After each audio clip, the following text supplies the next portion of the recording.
Assalamualaikum warahmatullahi wabarakatuh. Alhamdulillahi wa kafah. Wassalatu wassalamu ala sayyidina al-Mustafa wa ala alihi wa ashabihi ahli sidqi wal wafa. Amma ba'd.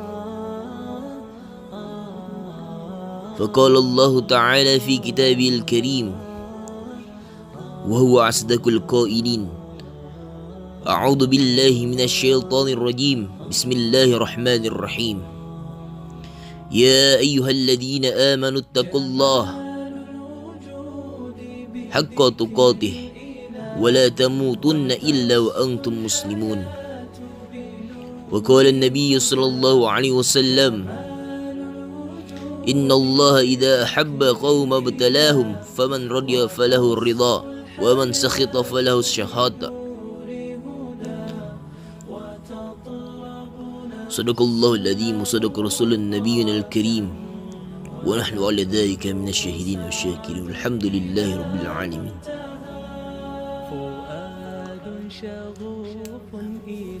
Pertama-tama, marilah kita panjatkan puji syukur kita ke hadirat Allah Subhanahu wa Ta'ala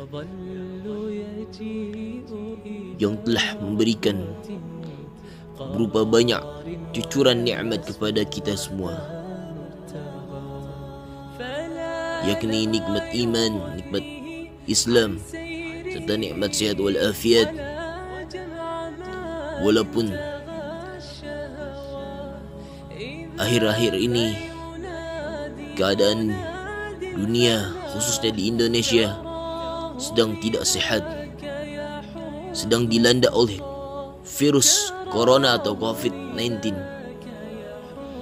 Semoga dengan doa-doa kita, dengan doa-doa ulama kita, dengan doa-doa pemimpin kita, diangkatlah virus COVID-19 ini dan Allah mengijabah doa-doa tersebut. Amin ya rabbal alamin. Tak lupa salawat serta salam kita junjungkan kepada Nabi kita, Nabi yang paling agung, Nabi yang paling dihormati oleh semua manusia, yaitu Habibina wa syafi'ina wa qurrata a'yunina Sayyidina wa Maulana Muhammadin, yang insyaAllah nanti kita akan mendapat syafaatnya beliau fi yaumil akhir nanti. Amin amin ya rabbal alamin. Jamaah YouTube Azam Mutawakkil rahimakumullah, ketahuilah Allah Subhanahu wa Ta'ala akan menguji setiap hambanya dengan berbagai musibah, dengan berbagai hal yang tidak mereka sukai. Allah juga akan menguji mereka dengan musuh mereka dari orang-orang kafir dan orang munafik. Ini semua membutuhkan kesabaran. Kita harus tidak putus asa dari rahmat Allah dan tetap konsisten dalam beragama. Hendaknya setiap orang tidak tergoyahkan dengan berbagai cobaan yang ada, tidak pasrah begitu saja terhadap cobaan tersebut. Bahkan setiap hamba hendaklah tetap komitmen dalam agamanya. Hendaknya setiap hamba bersabar terhadap rasa lelah yang mereka emban ketika berjalan dalam agama ini. Sikap seperti di atas sangat berbeda dengan orang-orang yang ketika mendapat ujian mereka tidak sabar, marah dan putus asa dari rahmat Allah. Sikap seperti ini malah akan membuat mereka menjadi musibah demi musibah. Renungkanlah. Rasulullah sallallahu alaihi wasallam bersabda, "Inna Allah idza habba qauma batalahum faman radiya falah ar-ridha wa man sakhita falahu sakhata." Sungguhnya jika Allah mencintai suatu kaum, maka Dia akan menguji mereka. Barang siapa yang ridha terhadap ujian tersebut, maka baginya ridha Allah, dan barang siapa yang marah terhadap ujian tersebut, maka baginya murkanya Allah. Na'udzubillahi min zalik. Hadis riwayat Tirmizi dan Ibnu Majah. At-Tirmizi berkata bahwa hadis ini hasan, gharib. Dari Mus'ab bin Sa'id, seorang tabi'in, dari ayahnya berkata, "Ya Rasulullah, ayuhan nas asyaddu bala'." Wahai Rasulullah, siapakah yang paling berat ujiannya?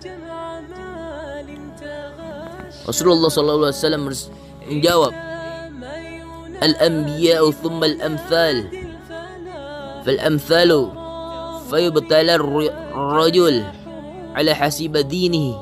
Fa in kana dinuhu sulbas dadda bala'uhu, wa in kana fi dinihi riqqatu butuliya ala hasabi dini fama yabrahu. Al-bala'u bil abdi hatta yatrukahu yamshi ala al-ardi ma alayhi khati'ah." Para nabi kemudian yang semisalnya dan semisalnya lagi, seorang akan diuji sesuai dengan kondisi agamanya.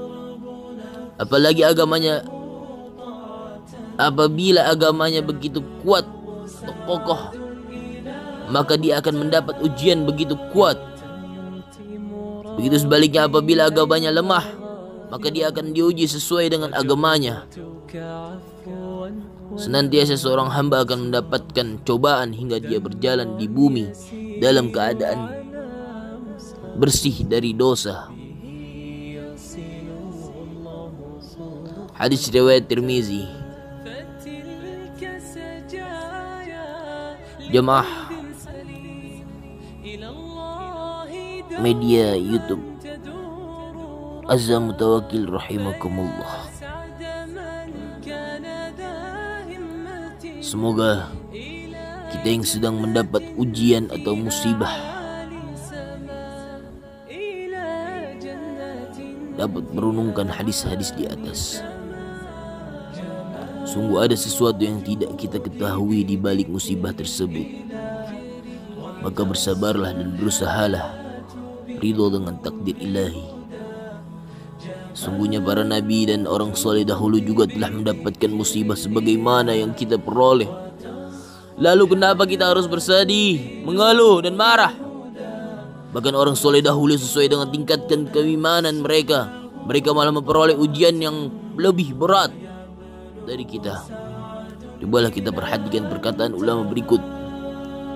Al-Manawi mengatakan, barang siapa yang menyangka bahwa apabila seorang hamba ditimpa ujian yang berat itu adalah suatu kehinaan, maka sungguh akalnya telah hilang dan hatinya telah buta. Betapa banyak orang soleh yang mendapatkan berbagai ujian yang menyulitkan. Tidaklah kita melihat mengenai kisah diselembihnya Nabi Allah Yahya bin Zakaria, terbunuhnya 3 khulafaur rasyidin, terbunuhnya Al-Husain, Ibnu Zubair dan Ibnu Jabir. Begitu juga tidaklah kita perhatikan kisah Abu Hanifah yang dipenjara sehingga mati di dalam buih, Imam Malik yang dibuat telanjang kemudian dicambuk dan tangannya ditarik sehingga terlepasnya bahunya. Begitu juga kisah Imam Ahmad yang disiksa hingga pingsan dan kulitnya disayat dalam keadaan hidup-hidup. Dan masih banyak kisah lainnya. Kisah ini diterangkan dalam kitab Faidul Qadir Syarh Al-Jami' Asy-Syaghir jilid 1 halaman 518 Asy-Syamilah.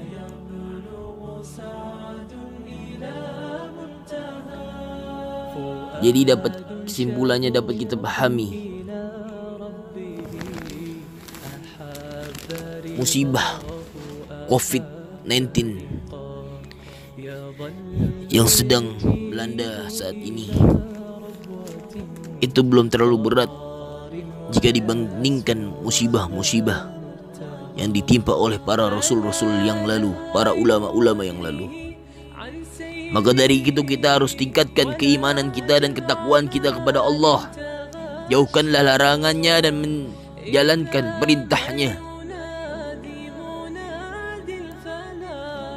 Jika kita menjauhkan larangan dan perintahnya, maka Allah akan mengangkat wabah virus COVID-19 ini. Amin amin ya rabbal alamin. Semoga doa-doa kita, doa-doa ulama kita dan guru-guru kita, dan doa-doa pemimpin atau pemerintah kita segera diijabah oleh Allah dan Allah mengangkat wabah virus COVID-19 ini. Amin amin ya rabbal alamin. Sekian yang dapat saya sampaikan, semoga ada manfaatnya. Wallahu muwaffiq ila muttariq. Wabillahi taufiq wal hidayah. Wassalamualaikum warahmatullahi wabarakatuh.